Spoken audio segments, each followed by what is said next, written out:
이제 마지막 시간이 될 것 같은데요. 통합교육부터 보도록 하겠습니다. 통합교육의 구조화 보시면 통합교육의 이론적 배경, 그러니까 정의 및 법적 근거, 당위성 및 효과, 그리고 통합교육의 유형 등이 있었고요. 통합교육의 실제로 이제 통합교육을 잘 이루기 위해서 할 수 있는 방법들, 보편적 학습 설계, 교수적 수정, 협력적 접근, 협동학습, 또래 교수가 있었습니다. 그래서 교수적 수정이 문제로 나왔었고요. 그 중에서도 교수 방법의 수정, 교수 자료의 수정이 유특에서 나왔습니다. 그리고 협력적 접근 중에서 협력 교수의 유형인 병행 교수를 물어보고 그것의 집단 구성 방법과 그리고 단점에 대해서 물어보는 것이 유튜브에서 나왔었고요. 그리고 초특에서는 협동학습 부분이 나왔습니다. 그러면 우리가 문제에 나왔던 교수적 수정 그리고 협력교수 협동학습을 한번 보도록 하겠습니다. 자, 통합교육의 실제에서 교수적 수정 먼저 보시면요. 자, 니은에 들어갈 교수적 수정의 예를 자료 측면에서 한 가지 쓰시오 라고 되어 있는데요.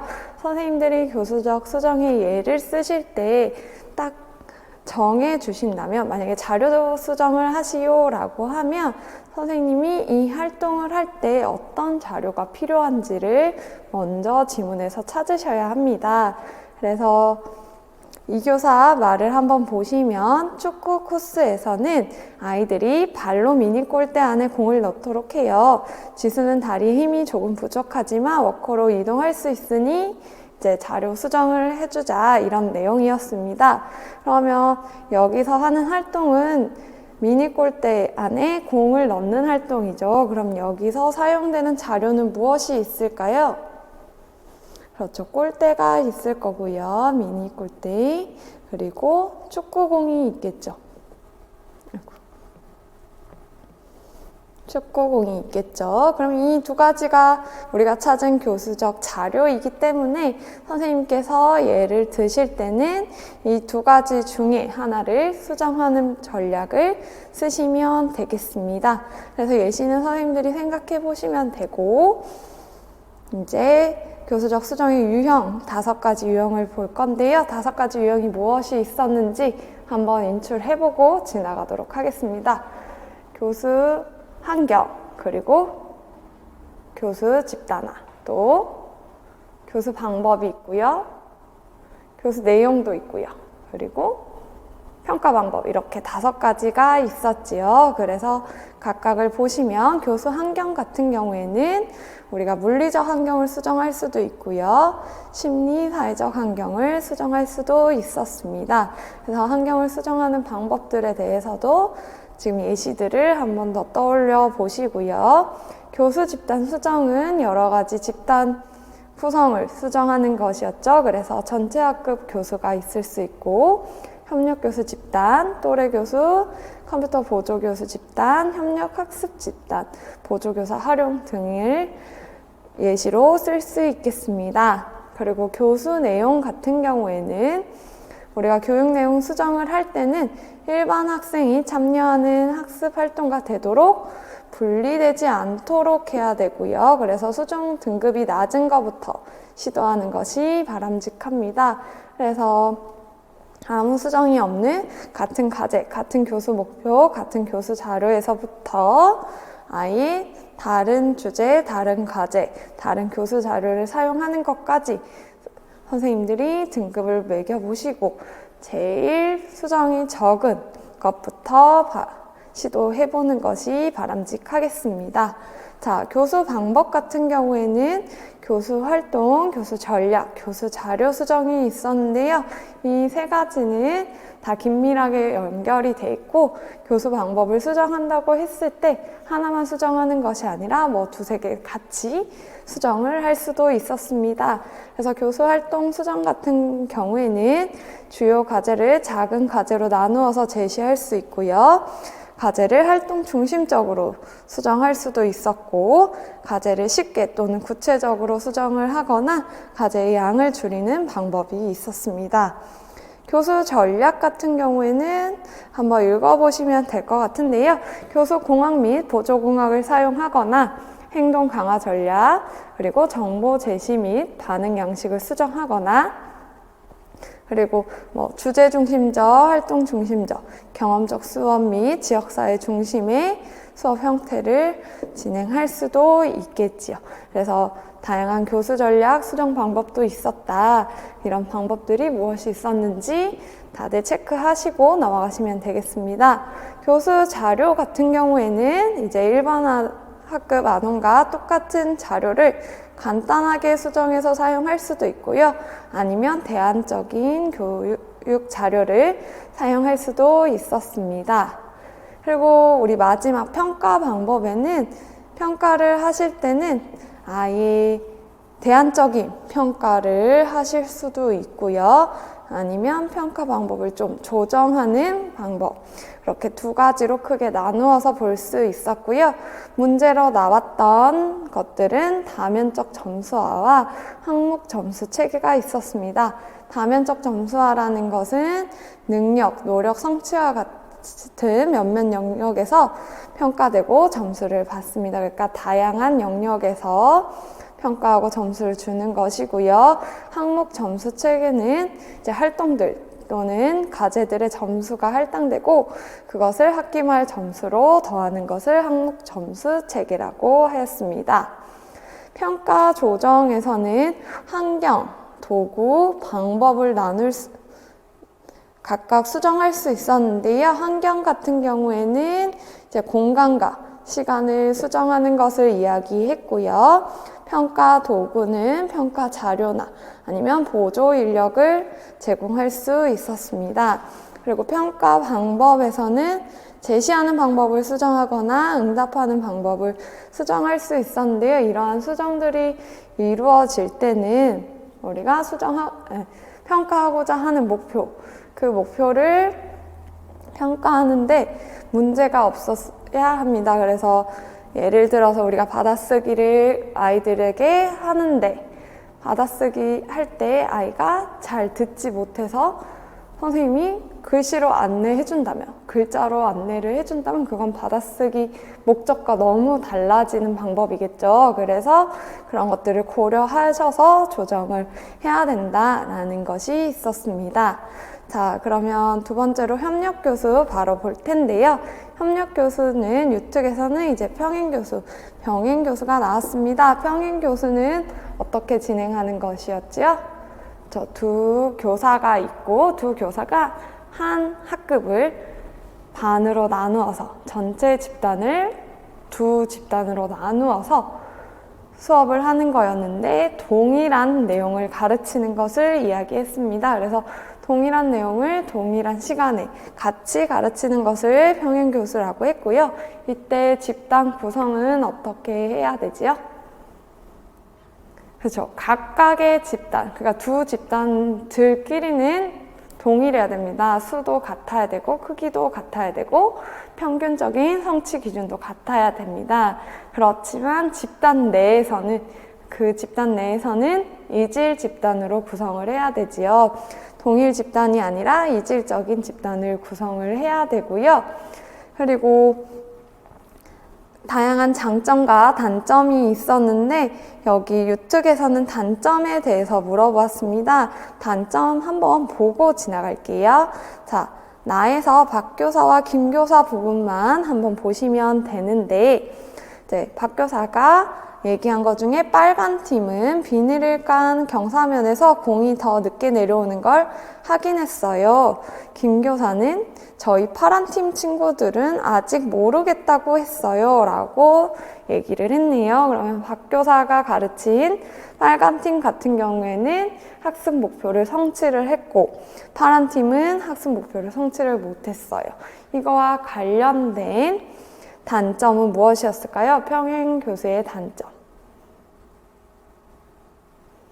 동일한 수준의 성취를 하기 어렵다가 이거와 관련된 단점이었겠죠. 그래서 니은의 단점을 한 가지 쓰시오에는 동일한 수준의 성취를 하기가 어렵다를 쓰시면 되고, 그것을 쓴 이유는 우리가 나에 근거하여 판단을 하였기 때문입니다. 그래서 선생님도 문제 보실 때 나에 근거하여, 지문을 근거하여 라고 했으면 이제 지문에서 말하는 것이 무엇인지 잘 파악을 하셔야겠습니다. 자, 그럼 협력교수를 알아볼 텐데요. 협력교수의 이해, 협력교수란 무엇인가 했을 때 2명 이상의 전문가가 학교 일과의 일부분 동안 지속적으로 함께 가르치는 것을 이야기하고요. 일반 교사와 특수교사가 일반 학급 내에서 장애 학생이나 장애 위험에 처한 학생들을 지원할 때 이용하는 방법입니다. 그래서 세 번째 의 보시면 특수교육 대상자를 포함한 일반 학급에 소속된 모든 아동을 함께 가르친다는 데 의의가 있습니다. 그래서 일반 교사와 특수교사가 모든 아동을 함께 가르친다는 것이 의의가 되겠습니다. 그래서 협력교수의 유형을 한번 같이 얘기해 볼 건데요. 교사 지원이 있고요. 스테이션 교수도 있고요. 평행 교수, 그리고 또 뭐가 있었죠? 대안 교수, 그리고 마지막 팀티칭, 이렇게 5가지 유형이 있었습니다. 각각의 유형들을 보시면 교수 지원부터 한번 볼게요. 교수 지원 같은 경우에는 한 교사가 전체 교수의 우선적인 책임, 그러니까 한 교사가 전체 집단을 데리고 활동을 하는 동안 다른 교사는 학생들 사이를 순회하면서 지원이 필요한 학생에게 개별적으로 지원을 제공하는 것을 의미했습니다. 그래서 이것의 특징은 이제 역할 교대가 있어야 된다. 전체 수업을 담당하는 교사와 개별 지원을 담당하는 교사의 역할이 수업 내용에 따라서 수시로 바뀔 수 있다. 역할 교대가 일어날 수 있다. 가 있었고, 그리고 지원 교사는 장애 아동만 지원하는 것이 아니라 각 반에 학급 내에 도움을 필요하는 다른 아동들도 개별적인 지원을 제공할 수 있다는 특징이 있었고요. 그래서 장점을 보시면 1:1 직접 지도가 가능하겠죠. 이제 지원 교사가 1:1 직접 지도를 할 수 있고요. 지원을 담당하는 교사가 학생들을 개별적으로 지원하거나 행동 문제를 관리하므로 전체 교수를 담당하는 교사는 수업에 집중할 수가 있겠습니다. 그리고 이것은 한 사람이 수업을 진행하고 다른 사람은 지원만 하는 역할이기 때문에 협력을 계획하는 데 있어 상대적으로 적은 시간이나 노력이 소요된다는 장점이 있었습니다. 그리고 또 모든 주제 활동에 적용이 가능하겠고요. 그리고 다른 모형에 비해서 상대적으로 시간과 노력이 적게 든다는 장점이 있었습니다. 그런데 단점은 무엇이 있었을까요? 일단 교사 역할이 고정되어 있는 경우, 그러니까 한 사람은 계속 전체 수업 교사만 하고 한 사람은 계속 지원 교사만 할 경우 교사의 역할에 대해 불만족이 있을 수 있고요. 그리고 지원하는 교사가 보조원처럼 보이거나 아니면 이제 장애유아를 집중적으로 지원할 경우 이제 장애유아를 지원하기 위해서 들어온 사람이라고 생각이 될 수도 있겠죠. 그리고 이렇게 순회를 하면서 개별적인 지도를 하기 때문에 학생의 주의를 산만하게 할 수 있습니다. 그리고 학생들은 이제 자신이 도움이 필요할 때 지원교사가 그때그때 지원을 제공할 수 있으니까 스스로 뭔가 문제를 해결하려고 하기보다는 지원교사에게 지나치게 의존할 수 있다는 단점이 있겠습니다. 자, 스테이션 교수 한번 볼게요. 스테이션 교수 같은 경우에는 이제 선생님들이 스테이션을 준비하고 그것을 학생들이 순회하면서 활동에 참여하는 것이고요. 이제 협력 교사들은 각각의 스테이션에서 새로운 내용을 제시하거나 검토하고 점검할 수 있겠습니다. 그래서 스테이션을 구성할 때 두 교사가 각각 스테이션을 맡고 한 곳은 뭐 독립적인 학습 공간 이렇게 두셔도 되고, 아니면 두 교사가 각각 하나의 스테이션을 맡고 뭐 보조원이나 이제 실습생에게 스테이션을 맡겨도 되겠죠. 그런 식으로 다양한 스테이션은 구성할 수 있었고요. 그래서 장점 보시면 학생들이 스테이션으로 찾아가는 능동적인 학습 형태를 제시하고요. 그리고 스테이션을 돌 때 학생들이 소그룹으로 만들기 때문에 주의 집중이 증가하고 학습 행동, 그러니까 반응도 증가할 수 있겠습니다. 그리고 선생님들이 스테이션을 돌 집단들을 구성할 때 전략적으로 구성할 수 있고요. 여러 형태의 실제 활동이 있는 수업에 적합하겠죠. 그러니까 각 스테이션마다 다양한 활동을 진행할 수 있기 때문에 그렇습니다. 그리고 5번째 보시면 학생들 간의 모든 활동을 통한 사회적 상호작용 기회가 증가됩니다. 그리고 우리가 독립적인 학습 스테이션을 둔다면 독립적인 학습의 기회도 제공하게 되겠지요. 자, 단점 보시면 스테이션 교수를 실시하기 위해서는 많은 계획과 준비가 필요하겠죠. 스테이션별로 무엇을 할 건지, 그리고 독립적인 학습 부분에서는 무엇을 할 건지 많은 계획과 준비가 필요하고요. 그리고 스테이션 간에 이동을 해야 되기 때문에 넓은 공간의 교실이 필요하고요. 그리고 이동할 때 좀 교실이 시끄러워질 수 있다는 단점이 있겠습니다. 그리고 아이들 같은 경우에는 집단으로 일하는 기술, 그러니까 소그룹으로 같이 공부하는 기술과 독립적인 학습 기술 모두 필요하겠고요. 그리고 우리가 스테이션을 구성을 했는데 각 영역마다, 스테이션마다 활동이 연계성이 없다면 학습의 효과가 없을 수도 있겠습니다.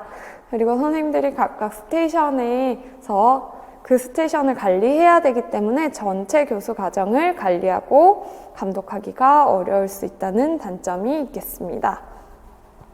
자, 문제로 나왔던 평행교수 한 번 더 보시면 이제 학생들을 2개의 혼합 능력 집단으로 나누는데요. 집단 간, 그러니까 두 개의 집단들끼리는 동질성을 가져야 됩니다. 동일한 규모여야 되고요. 수준의 평균이 동일해야 합니다. 그런데 집단 내 학생들 간에는 이질성 있게 이질적 수준을 가진 집단으로 구성을 하셔야 되고요. 그래서 2명의 교사는 각각이 담당한 집단을 대상으로 기본적으로 같은 내용을 다루게 됩니다. 그래서 대부분은 이제 전체 집단 대상으로 수업을 한번 하고 복습하는 형태로 진행을 되거나 아니면 토론하는 수업에도 적용을 하기가 편합니다. 그리고 이제 두 교사가 같은 내용을 교수하게 되므로 구체적인 사전 협의를 꼭 하셔야겠지요. 자, 그래서 평행교수의 장점과 단점 보시면 장점 같은 경우에는 효과적인 복습 형태를 제시하게 되고요. 그리고 집단 내에 학생 수가 줄어들기 때문에 학생들의 반응을 독려할 수가 있겠습니다. 그리고 교사 학생 간 비율이 감소되어서 학생의 주의 집중, 그리고 학생이 반응할 수 있는 기회가 많아져서 반응이 증가하겠습니다. 그러나 이제 단점 같은 경우에는 아까도 얘기했듯이 각각의 집단에서 동일한 수준의 내용을 성취하기가 어려울 수 있고요. 이제 선생님들이 동일한 내용을 가르치기 때문에 이제 속도도 똑같아야겠죠. 마치는 시간도 같아야 돼서 선생님들께서는 계속 상대편 집단의 진행 속도를 서로 점검하셔야겠습니다. 그리고 우리가 집단을 2개로 나누게 되어서 그 집단 간의 경쟁이 가열될 수 있다는 단점이 있겠습니다. 이제 대안 교수 같은 경우에는 우리가 평행교수는 집단의 규모를 똑같이 나누었다면 대안 교수는 하나는 대집단으로 하고 하나는 소집단으로 구성을 하게 됩니다. 그래서 한 명은 대집단을 대상으로 그냥 일반 수업을 진행이 되고요. 소집단에서는 이제 결석으로 인한 진도 보충을 하거나 아니면 특별한 보충을 제공할 수도 있고 아니면 심화학습을 진행할 수 있습니다. 그렇기 때문에 소집단을 구성할 때 계속 성취가 부족한 학생만을 대상으로 하지 않도록 주의를 하셔야 됩니다. 계속 성취가 부족한 아이들을 고르게 된다면 부정적인 낙인이 찍히고 학습의 분리가 일어날 우려가 있게 되기 때문에 선생님들이 소집단을 구성할 때는 보충이 필요한 아이들도 하지만 심화학습이 필요한 아이들도 같이 선택을 해주시면 좋을 것 같습니다. 그래서 장점으로는 심화학습의 기회를 제공할 수 있고요. 그리고 보충 기회도 제공할 수 있고 개인과 전체 학급의 속도를 맞출 수 있다는 장점이 있습니다. 그런데 이제 단점 같은 경우에는 성취가 부족한 학생들만 자꾸 소집단에 소속될 수 있고요. 그러면 낙인의 문제가 생기겠죠. 그리고 분리된 학습 환경을 조성하고 학생들을 고립시킬 수 있다는 단점이 있겠습니다. 이제 마지막 팀티칭 같은 경우에는요. 두 교사가 모든 학생을 대상으로 동등한 책임과 역할을 가지고 수업을 진행하는 거죠. 그래서 두 교사가 이제 번갈아가면서 역할을 수행하며 진행을 하는 거고요.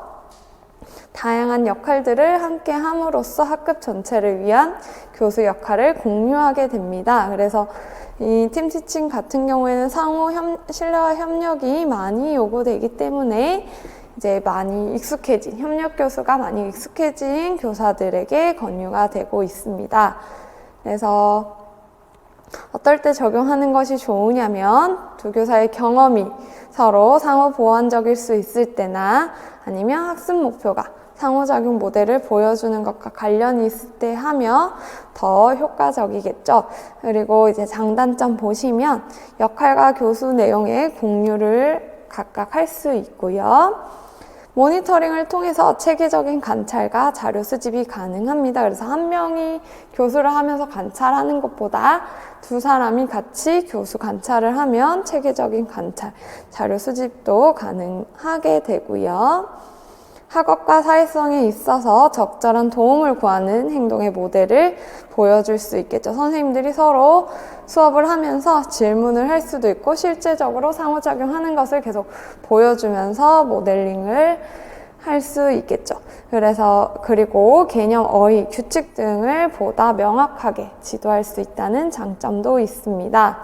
그런데 이와 관련돼서 단점은 우리가 너무 많은 계획, 많은 준비가 필요한 수업 형태여서 교사의 업무가 가중될 수 있고요. 아니면 단순히 그냥 역할만 분담하는 것으로 끝날 수 있다는 단점이 있고요. 그리고 학생들 같은 경우에는 모델링과 역할놀이 기술을 모두 필요로 한다는 문제가 있겠습니다. 그래서 모델링과 역할놀이 기술이 없는 친구들에게는 효과가 떨어질 수 있다는 것이 단점이 되겠습니다. 이제 통합교육과 관련된 마지막 개념으로 협동학습 볼 건데요. 자, 협동학습 보시면 초특에서 나온 부분인데 이제 리을과 비교하여서 민호에게 미음이 효과적인 이유를 보상의 측면에서 한 가지 쓰시오라고 되어 있습니다. 그래서 협동학습 유형별 비교하는 문제였고요. 그래서 리을은 과제분담학습 직소 1이었고 미음은 능력별 팀학습, 그러니까 STAD를 말하는 것이었습니다. 이 둘의 차이가 무엇일까요? 그렇죠. 직소 1 같은 경우에는 집단 점수는 주지 않았고요. 집단 보상이 없었고요.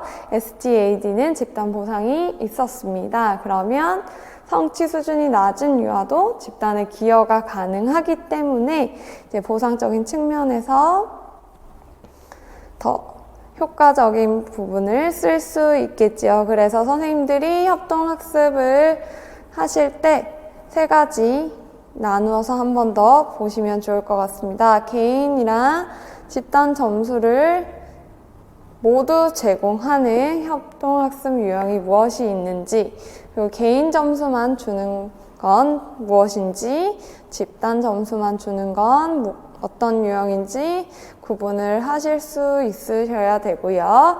그래서 개인 점수만 주는 것은 이 문제에 나온 직소 1만 그렇게 제공을 했었고요. 집단 점수만 주는 것은 우리가 TGT 그리고 자율적 협동학습입니다. 그리고 나머지는 개인 집단 점수를 주었었는데요. 그러니까 개인 점수도 주고 집단 점수도 주는 것은 STAD 그리고 직소 2, GI, TAI 이렇게 있었습니다. 이제 각각이 무엇인지 우리 좀 더 자세히 보면서 정리하고 넘어가도록 하겠습니다. 일단 협동학습이라는 것은 학습 능력이 서로 다른 학생들이 동일한 학습 목표를 향하여 소집단 내에서 함께 활동하는 수업 방법을 이야기하고요. 그래서 학습 상황에서 둘 또는 그 이상의 학생들이 동등한 입장으로 참여하여 공동의 목표를 달성하기 위해서 상호작용하는 것을 말하였습니다. 그래서 협동학습의 원리는 4가지가 있었는데요. 어떤 것들이 있었죠? 긍정적 상호의존, 그리고 개인의 책무성, 동등한 참여, 동시다발적 상호작용. 이 4가지 다 기억하셔야 되고 이 4가지가 뜻하는 것도 알고 계셔야겠습니다.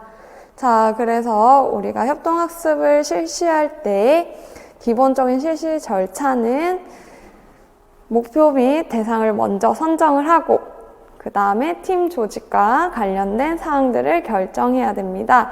이때 팀 인원수가 몇 명인지를 결정하고 팀을 어떻게 구성할 건지 그리고 자리 배치는 어떻게 할 건지 팀 내 역할은 어떻게 할 건지를 규정하셔야 되고요. 그리고 나서 학생들을 대상으로 3번째로 사전 교육이 진행되어야 됩니다. 우리가 협동학습의 목표가 무엇인지 그리고 협동학습의 절차 어떻게 진행이 될 것인지 그리고 협동학습을 하면서 지켜야 할 규칙들은 무엇인지를 사전 교육하시고요. 그리고 이제 협동학습이 진행되는 동안은 선생님들은 계속 과정을 점검하셔야 되겠습니다. 그리고 협동학습이 끝나고 나면 성과 평가를 하는데요. 집단 기반 평가도 진행이 되고 개인 평가도 같이 진행이 되면 좋겠습니다. 자, 그래서 유형별 절차를 한번 보실 텐데요. 일단 STAD, 집단 성취 분단 모형 보시면 일단 교사가 단원의 전체 개요에 대해서 집단 교수를 합니다. 그리고 이질적인 4명 정도로 팀을 구성하게 되고요. 만약에 4명으로 팀을 구성했다면 이제 2장의 학습지와 2장의 정답지를 주고 팀 학습을 하도록 하고요. 학습이 끝나고 나면 학급 전원에게 개별 퀴즈를 실시합니다. 그래서 각 개인의 향상 점수를 합한 다음에 이것을 팀원 수로 나누어서 팀 점수를 산출하게 되고요. 이 팀 점수를 게시하고 일정 수준을 넘은 팀에게 보상을 제공하게 됩니다. 그래서 집단 보상, 개별 책무성, 성취 결과의 균등 분배를 추구하는 것이 특징이었습니다. 집단 게임 토너먼트 모형 TGT는 먼저 이것도 교사가 단원의 전체 개요에 대해서 직접 교수를 하고 나서 성적에 따라서 이질적인 학생들로 팀을 구성합니다. 그래서 이 학생들은 팀 학습을 통해서 퀴즈 게임에 대비를 하고요. 각 팀에서 같은 학습 능력을 가진 학생들을 뽑아서 이제 토너먼트 게임을 진행을 하는데요.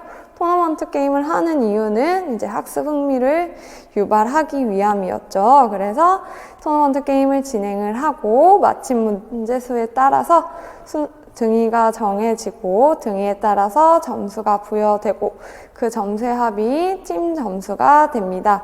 그래서 팀 점수를 게시하고 우수한 팀에게 보상을 하게 됩니다. 그래서 어떨 때 사용하는 것이 좋으냐면 이제 학습 내용 자체에 대해서 학생들이 내적 동기를 가지는 것이 조금 어렵다라는 생각이 드는 이제 뭐 단순 암기나 아니면 훈련 등의 성격을 가진 학습 내용을 다룰 때 사용하는 것이 좋습니다. 자, 집단 보조 개별 학습 모형 TAI도 한번 보도록 할게요. 일단 진단평가를 학생들 대상으로 하고요. 4명에서 6명 정도의 이질적인 학생들로 팀을 구성합니다. 지금 3개 다 STAD, TGT, TAI 다 이질적인 학생들로 팀 구성을 하고요. TAI 같은 경우에는 다시 돌아와서 각자의 수준에 맞는 학습지를 가지고 개별 학습을 하고요. 개별 학습한 다음에 이제 문제지를 풀고 동료에게 점검을 받게 됩니다. 이제 개별 문제지 풀고 그 다음에 단원평가 문제지를 풀게 되고요. 팀 구성원들은 2명의 짝을 지어서 문제지를 상호 교환해서 채점을 하게 되고 단원평가의 점수가 80% 이상이면 그 단원의 최종적인 개별 시험을 보게 됩니다. 그래서 개별 시험 점수의 합이 각 팀의 점수가 되고요. 우리가 미리 팀 설정해 놓았던 미리 팀 점수를 초과했을 때는 그때 팀은 보상을 받게 되겠습니다. 그래서 개별 수업의 한계를 보완한 협력학습과 개별학습의 혼합 모형이라고 보시면 되겠습니다. 그래서 개별학습도 진행을 하고 같이 협력학습도 같이 진행하는 것이 TAI의 특징이었습니다. 자, 읽기와 쓰기 통합학습 모형 CIRC라는 것도 있었는데요. 이 친구도 당연히 이질적인 학생들로 집단을 구성하고 읽기 이해를 위해서 직접 교수를 한 다음에 각자 주제와 관련된 읽기와 쓰기 활동을 합니다. 그리고 동료들의 점검 활동을 통해서 학습을 하고요. 교사의 지도 그리고 평가를 통해서 이루어지는 활동이고 이 활동은 통합학교 교실에서 읽기 쓰기 문제가 있는 학생에게 효과적인 모형이었습니다. 자, LT 협력학습 모형은 어떤 유형이었죠? 이질적인 학생들로 집단 구성하고 사전 수업 활동을 결정합니다. 그래서 과제와 협동적인 구조를 선생님이 설명을 해주고요. 교사가 시간에 따라서 계속 반복적으로 절차를 점검하고 집단별 과제를 부여해서 평가를 실시하고 보상하는 그런 모형이었다고 보시면 되겠습니다. 그래서 직소 1과 직소 2는 보시면 일단 이질적인 학생들로 집단을 구성을 하고요.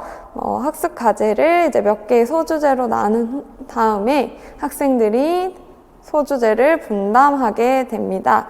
그래서 같은 소주제를 하기로 한 친구들끼리, 학생들끼리 모여서 전문가 집단을 형성한 후 그것을 토의하고 학습하게 됩니다. 그런 다음에 다시 원래 팀, 소속된 집단으로 돌아가서 자신이 학습한 내용을 가르치게 되고요. 직소 1에서는 이제 그 다음에 퀴즈를 보고 개인별로 성적을 받게 되고요. 팀 점수는 합산하지 않습니다. 개인 성적만 있게 됩니다. 그래서 직소 1 같은 경우에는 과제 해결력의 상호 의존성은 높은 편이나 보상의 상호 의존성, 그러니까 보상은 각자 받기 때문에 보상의 상호 의존성은 낮은 편이 되겠습니다. 그러면 직소 2에서는 우리가 소주제로 분담을 하고 각자 전문가 집단에서 학습한 다음에 돌아와서 같이 다시 학습하는 것까지는 맞았고요. 그리고 그 다음에 학습한 내용을 전체 학급에서 확인을 하고 토의하도록 해서 소집단에서 잘못된 학습을 최소화하는 단계를 또 거칩니다. 그리고 나서 이제 학생들의 성취를 마지막에 평가하고 개인 보상과 팀 보상을 하는 것이 직소 1과 직소 2의 차이점이었습니다. 그리고 우리가 마지막으로 집단 탐구 모형 GI까지만 확인을 해볼 건데요. GI 같은 경우에는 교사가 먼저 탐구 주제를 제시를 하고요. 학생은 교사가 제시한 주제와 관련된 좀 구체적인 질문들을 제기하고 이러한 질문들을 좀 범주화해서 하위 소주제를 정합니다. 그래서 학생들과 함께 하위 소주제를 정하고요. 그리고 학생들은 자신의 선택에 의해서 이제 소집단을 구성하게 됩니다. 그래서 그 소집단들은 자신들이 선택한 하위 주제에 대해서 구체적으로 무엇을 어떻게 연구하고 누가 어떤 역할을 맡을지 결정한 다음에 이제 그런 정보를 모으고 조직하고 정보를 통합합니다. 그리고 나서 소집단별로 발표를 하게 됩니다. 그래서 교사는 탐구 활동 중에도 계속 관찰 평가를 하고요. 이제 개인 평가 같은 경우에는 이제 나중에 보고서를 나누어 준 뒤 일정 기간이 경과한 후에 평가하는 것으로 이루어집니다. 그래서 선생님들이 각 협동학습 유형에 대해서 알고 계셔야 되고요. 이러한 협동학습 유형이 개인 보상을 주는지 아니면 집단 보상도 같이 주는지도 확인을 해 두셔야 될 것 같습니다. 자, 특수교육공학 부분 들어가도록 하겠습니다. 특수교육공학의 구조화를 보시면 1. 접근성, 2. 특수교육과 컴퓨터의 활용, 3. 보조공학, 4. 보완대체 의사소통, 5. 참여 모델 이렇게 있고요. 접근성과 관련해서는 초특에서 한국형 웹 접근성 지침 물어보는 게 나왔고 그 중에서도 인식의 용이성이 문제로 나왔습니다. 그리고 초특에서 또 나왔던 문제가 컴퓨터를 활용한 보조 방안, 컴퓨터 활용을 할 때 보조할 수 있는 방안에 대해서 질문이 나왔고요. 이제 유특에서는 보완대체 의사소통과 관련해서 참여 모델이 나왔습니다. 그래서 저희는 한국형 웹 접근성 지침과 컴퓨터 활용 보조 방안, 그리고 참여 모델에 대해서 알아볼 거고요. 계속 반복해서 이야기하고 있지만 저랑 함께 보지 않는 부분들도 선생님들이 계속 인출하셔야 되고 개념도 정리하셔야 될 것 같습니다. 접근성부터 보도록 하겠습니다. 자, 초특에서 나왔던 문제이고요. 한국형 웹 콘텐츠 접근성 지침 2.1의 인식의 용이성에 근거하여서 웹 콘텐츠 선택 및 제작 시 기억과 니은을 위해 필요한 준수사항을 한 가지씩 쓰세요 라고 되어 있습니다. 그럼 인식의 용이성에 3가지 준수사항이 있었는데요. 어떤 것이 있었죠?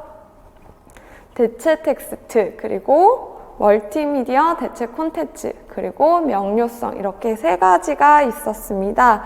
각각이 무엇이었는지는 아래에서 더 자세히 볼 거고요. 우리는 문제를 보면서 무엇을 적용할 수 있는지 보도록 하겠습니다.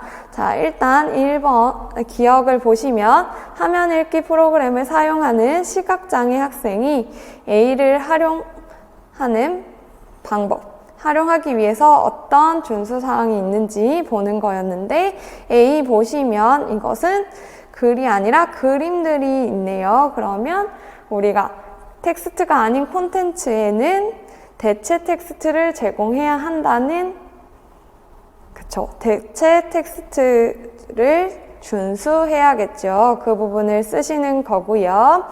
니은 같은 경우에는 이제 보청기를 착용해도 들을 수 없는 청각장애 학생이 B의 내용을 이해하기 위해서 이제 준수해야 될 사항들이 무엇이 있냐, 지침이 무엇이 있냐 하고 봤을 때 다큐멘터리를 시청하거나 인터뷰를 청취, 그러니까 소리가 나오는 것들이네요. 그러면 이거와 관련해서 어떤 준수사항을 해야 될까요? 어떤 지침을 지켜야 할까요?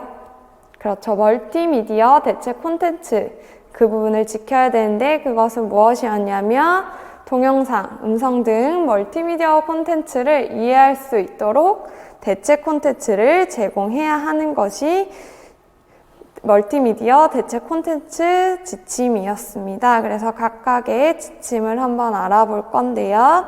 자, 4가지가 있었습니다. 인식의 용이성, 운용의 용이성, 이해의 용이성, 경고성 이렇게 4가지가 있었습니다. 4가지 한번 보고 갈게요. 인식의 용이성이라는 것은 장애 유무와 관계없이 모든 콘텐츠를 동등하게 인식할 수 있도록 콘텐츠를 제공해야 되는 것이었고요. 운용의 용이성 같은 경우에는 장애 유무와 관계없이 모든 기능들을 운용, 그러니까 조작할 수 있도록 제공해야 한다 였습니다. 자, 그리고 이해의 용이성 같은 경우에는 장애 유무와 관계없이 콘텐츠를 이해할 수 있도록 제공을 해야 했고요. 경고성은 이제 사용자가 기술에 관계없이 콘텐츠를 이용할 수 있도록 제공해야 된다 였습니다. 그럼 각각에 따른 지침들을 자세히 보도록 하겠습니다. 인식의 용이성부터 보시면 1.1 대체 텍스트, 1.2 멀티미디어 대체 콘텐츠, 1.3 명료성이었고요. 대체 텍스트 같은 경우에는 텍스트가 아닌 콘텐츠에는 대체 텍스트를 제공해야 한다가 있었고, 멀티미디어 대체 콘텐츠라는 것은 앞에도 얘기했듯이 동영상, 음성 등 멀티미디어 콘텐츠를 이해할 수 있도록 대체 콘텐츠를 제공해야 되는데, 그러한 제공 방법으로는 자막, 대본, 수화 같은 것이 있었습니다. 그리고 명료성은 콘텐츠는 명확하게 전달을 되어야 하는 거고요. 그래서 색과 관계없이 인식이 될 수 있어야 하고, 지시사항 역시 모양, 크기, 위치, 방향, 색, 소리 등과 관계없이 인식될 수 있어야 했습니다. 그리고 명도 같은 경우에는 4.5대 1 이상이어야 하고요. 우리가 자동으로 소리가 재생되지 않아야 한다는 것도 명료성에 포함되는 내용이었습니다. 자, 그러면 운용의 용이성 보시면 입력 장치의 접근성 2.2 충분한 시간 제공 2.3 광감이성 발작 예방 2.4 쉬운 내비게이션이 있었고요. 자, 입력 장치의 접근성은 다양한 입력 장치로 접근할 수 있어야 되는 거였고, 키보드만으로도 모든 기능을 사용할 수 있어야 되고요. 이제 키보드에 의한 초점은 논리적으로 이동해야 되고, 선생님들이 사용하실 때 시각적으로 구별이 가능해야 됐습니다. 그리고 사용자 입력 및 컨트롤은 조작 가능하도록 제공되어야 하는 것이 입력 장치의 접근성이었고요. 이제 2.2 충분한 시간 제공에서는 우리가 콘텐츠를 읽고 사용하는데 충분한 시간을 제공해야 한다 였습니다. 그래서 시간 제한이 있는 콘텐츠는 우리가 응답 시간을 조정할 수 있어야 했고요. 그리고 자동으로 만약에 변경되는 콘텐츠가 있다면 정지 기능을 제공하고 움직임을 제어할 수 있어야 했습니다. 광과민성 발작 예방 같은 경우에는 이제 광과민성 발작을 일으킬 수 있는 콘텐츠를 제공하지 않는 거였는데요. 그래서 초당 3에서 50회 주기로 깜빡이거나 번쩍이는 콘텐츠는 제공하지 않아야 했습니다. 쉬운 내비게이션, 그러니까 콘텐츠는 쉽게 내비게이션 될 수 있어야 하고요. 그래서 반복되는 영역은 건너뛸 수 있어야 되고, 우리가 제목을 제공해서 보고 이것이 무엇인지 적절한 제목을 제공할 수 있어야 됐습니다. 그리고 적절한 링크 텍스트를 제공해서 우리가 링크 텍스트를 보고 용도나 목적을 이해할 수 있었어야 했겠습니다. 자, 이해의 용이성 보시면 3.1은 가독성, 3.2는 예측 가능성, 3.3은 콘텐츠 논리성, 3.4는 입력 도움이었는데요. 3.1 가독성, 그러니까 콘텐츠는 읽고 이해하기가 쉬워야 되고요. 사람들이 주로 사용하는 언어를 명시해야 했습니다. 예측 가능성이라는 것은 우리가 콘텐츠의 기능과 실행 결과는 예측 가능해야 하고요. 사용자가 의도하지 않은 기능들은 실행되지 않아야겠지요. 그리고 콘텐츠는 논리적으로 구성이 되어야 되고요. 그래서 논리적인 순서로 제공이 되어야 하고, 표는 이해하기 쉽게 구성이 되어야 합니다. 입력 도움 같은 경우에는 우리가 입력 오류를 방지하거나 아니면 정정할 수 있어야 한다는 것이었는데요. 입력 서식에 대응하는 레이블을 제공하고 입력 오류를 정정할 수 있는 방법을 제공해야 됩니다. 그리고 경고성 같은 경우에는 우리가 마크업 언어 문법을 준수하고 웹 어플리케이션은 접근성이 있어야 된다라는 이야기가 있었습니다. 그래서 선생님들이 각 지침들을 외우고 계셔야겠고요. 이제 특수교육과 컴퓨터의 활용이라고 해서 컴퓨터 활용 보조 방안에 대해서도 질문이 있었는데요. 초특 보시면 우리가 원격 수업 역량 강화 연수 후라고 지문에 되어 있네요. 우리가 계속 지금 코로나 때문에 원격 수업의 필요성이 강조되었죠. 그래서 컴퓨터를 활용하는 것이 많아지고 있어서 이런 것들이 계속 나오는 추세인 것 같습니다. 그래서 선생님들도 컴퓨터 활용 방안, 그리고 웹 접근성 지침 같은 것들을 잘 외우고 계셔야겠습니다. 자, 그래서 우리 키보드 기능 설정에 대해서 처음에 묻고 있었는데요.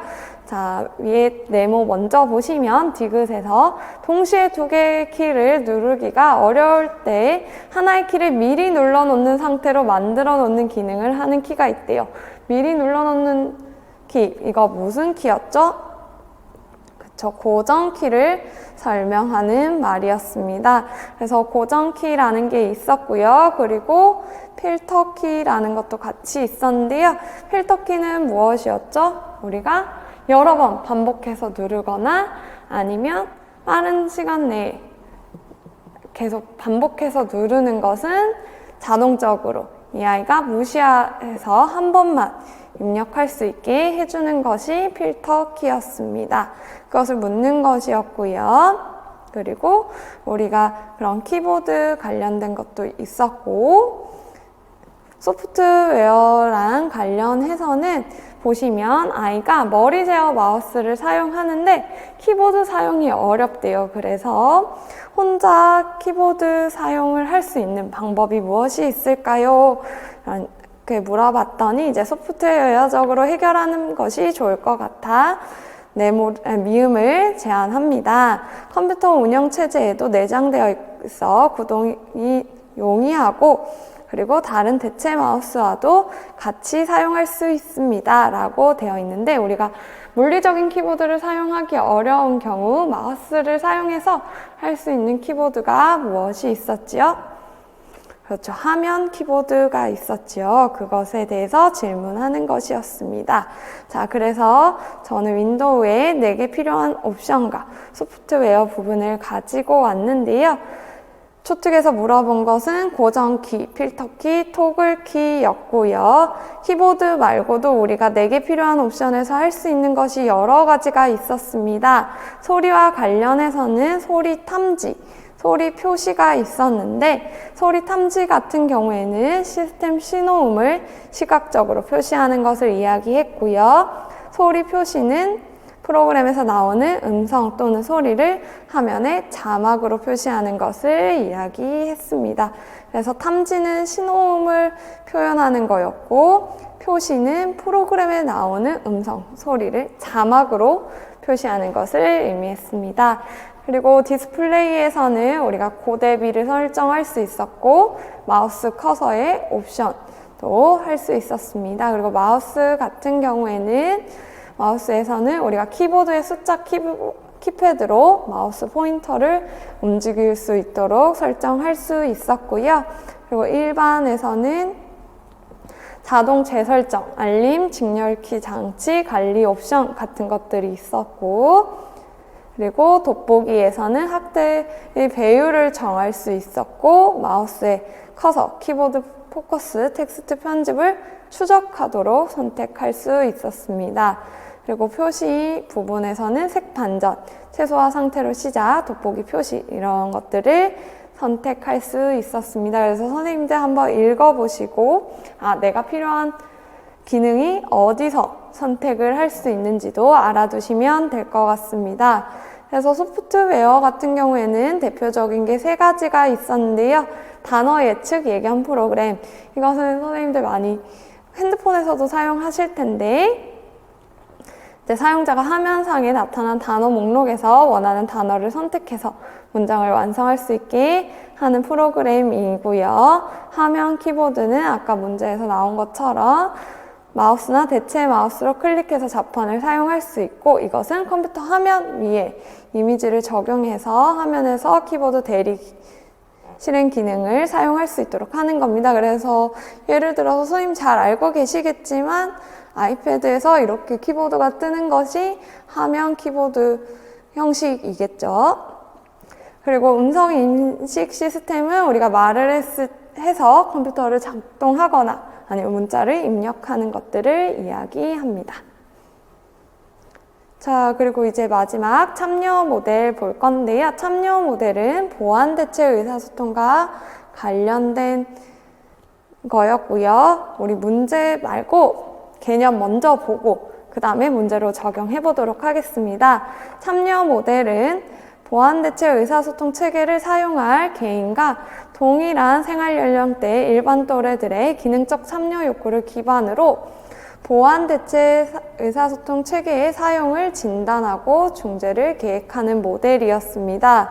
그래서 아동의 현재 상태에 국한하는 것이 아니라 장래의 학교 생활, 그리고 고용, 독립적인 생활, 여가 활동 같은 것들도 고려를 하게 되고요. 보안 대체 의사소통 체계의 사용자의 변화하는 욕구, 능력, 상황 같은 것들에 대해서 장기적인 측면을 포함하는 것이었습니다. 그래서 참여 모델에서는 장벽을 두 가지를 이야기했었는데요. 기회 장벽과 접근 장벽이 있었습니다. 기회 장벽 같은 경우에는 A씨 대상자가 아닌 다른 사람에 의해서 강제되는 장벽으로 우리가 A씨 체계를 주거나 중재를 제공하는 것만으로 단순히 해결할 수 없는 장벽들을 이야기했습니다. 그래서 유형으로는 정책 장벽, 실제 장벽, 지식 장벽, 기술 장벽, 태도 장벽이 있었고요. 접근 장벽 같은 경우에는 A씨 대상자의 능력이나 아니면 A씨 의사소통 체계 제한으로 인해서 주로 나타나는 거였습니다. 그래서 A씨를 사용하는 학생의 능력이 조금 부족하거나 아니면 우리가 A씨 도구를 사용하는데 그 도구가 충분한 용량을 가지고 있지 않는 등의 그런 제한으로 인해서 나타나는 것을 접근 장벽이라고 하였습니다. 자, 그러면 문제로 다시 돌아가셔서 이제 참여 모델의 기회 장벽이라고 하네요. 기회 장벽이 맞는지를 먼저 보도록 할게요. 일단 보안 대체 의사소통에 대해서 이야기를 하고 있고, 민서 아버지가 A씨 기기를 추천받았을 때 민서가 A씨 기기를 사용하면 아예 말을 못하고 친구들과 어울리지 못할까봐 사용을 반대했었지요 라고 했네요. 그러면 우리가 A씨 대상자의 문제일 때는 뭐였죠? 접근 장벽이었고, A씨 대상자가 아닌 다른 사람의 문제였을 때는 기회 장벽이었죠. 그럼 여기서는 누가 생각하는 거죠? 민서가 생각하는 걸까요? 민서 아버지가 생각하는 걸까요? 민서 아버지 의 생각 때문에 지금 A씨를 사용하지 못할 뻔한 거죠. 그래서 기회 장벽이 되고요. 이렇게 아버지가 생각하는 신념, 그러니까 친구들과 어울리지 못할까봐, 말을 하지 못할까봐 이러한 신념들 때문에 반대했었죠. 그러면 이 기회 장벽은 무엇일까요? 그렇죠. 태도 장벽이 되겠습니다. 이렇게 질문을 하는 문항이었고요. 그래서 선생님들이 기회 장벽과 접근 장벽도 구분하실 수 있으셔야 되고, 각 기회 장벽 안에 하위 유형들도 알고 계셔야 될 것 같습니다. 그리고 이제 마지막 장특법인데요. 장특법은 선생님들 지금 달달 외우고 있으실 거라고 생각이 드는데, 그 중에서도 이번에 무엇이 나왔는지, 그냥 어떤 것들이 나왔는지만 짧게 짚고 마무리하도록 하겠습니다. 초특에서는 우리가 개별화 교육 계획에 어떤 것들이 들어가는지 구성 요소를 묻는 것이었고요. 그 중에서도 이제 특수교육 관련 서비스가 어디에 포함되어야 되는지, 무엇을 작성할 때 포함되어야 합니다 라고 물어서 그 빈칸에 개별화 교육 계획을 쓰는 거였습니다. 그래서 문제를 보시면 보조공학기기 지원은 특수교육 관련 서비스 중에 하나로 무엇을 작성할 때 포함해야 합니다 라고 되어 있네요. 우리가 특수교육 관련 서비스는 개별화 교육 계획을 작성할 때 포함했어야 했죠. 그래서 우리가 포함해야 되는 부분들 한번 짚고 넘어갈까요? 일단 인적사항이 꼭 들어가야 되고요.